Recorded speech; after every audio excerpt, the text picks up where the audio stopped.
Department of Irrigation notes that the water has become a scarce source in many areas due to the lack of rain. Yes, the lack of rain has had a huge impact on the farming communities in the country. Farmers from the Anuradhapura, Polonnaruwa and Ampara districts have been severely affected by the scarcity of water. They point out that their farmlands are at risk of being destroyed as a result of this. If the remaining water is not provided wisely, we will face a far worse situation in the next season. We have spent everything that we have. If we don't receive water this time around, we will have to suffer and die in hunger.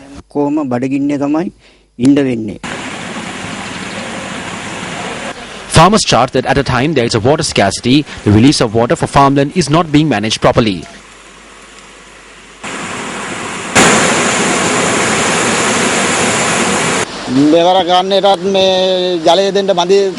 There isn't sufficient water for this season. In this backdrop, the gates of the reservoir were opened and the water was released. The water flows directly to the Kudawaya. There are 3 other locations where water goes to waste. Director General of the Department of Irrigation, Badra Kamaladasa, said that there is around 44% of water in the Tisa River, the Basava Kulama tank, as well as the Min area and Kaudula reservoirs in Polonnaruwa. We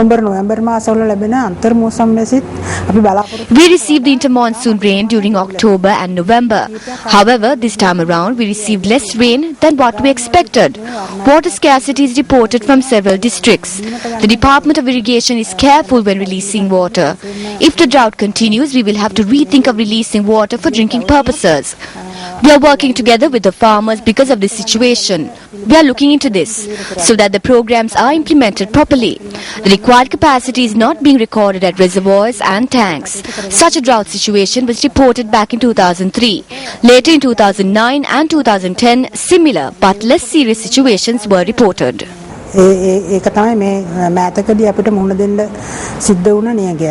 The Minister of Agriculture made these comments on the difficulties faced by the farmers due to the drought. The Ministry of Agriculture and the Department of Agriculture can do nothing against climate change. We expected a much higher rainfall this time around, but we did not. We cannot control the rains. We have informed the farmers to have insurance if they face such a situation. Last time this decision was reached due to floods, but such a situation did not occur back then.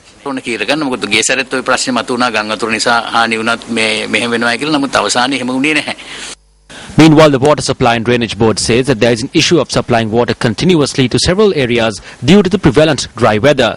Chairman of the board, Karunal Sena Hettiarachi, speaking to Newsfirst, said that the public needs to use water wisely. Will the dry weather affect the supply of electricity? Newsfirst inquired about the matter from the Ceylon Electricity Board. Deputy General Manager of Business Operations and Strategy at the CEB, Senajit Dasanayaka, said that as the first phase of the Norachole power plant is operational, there will be no need for power cuts. He added that there is a demand of 1,800 megawatts from 6:30 p.m. to 7:30 p.m. and currently there is stable supply of 3,000 megawatts.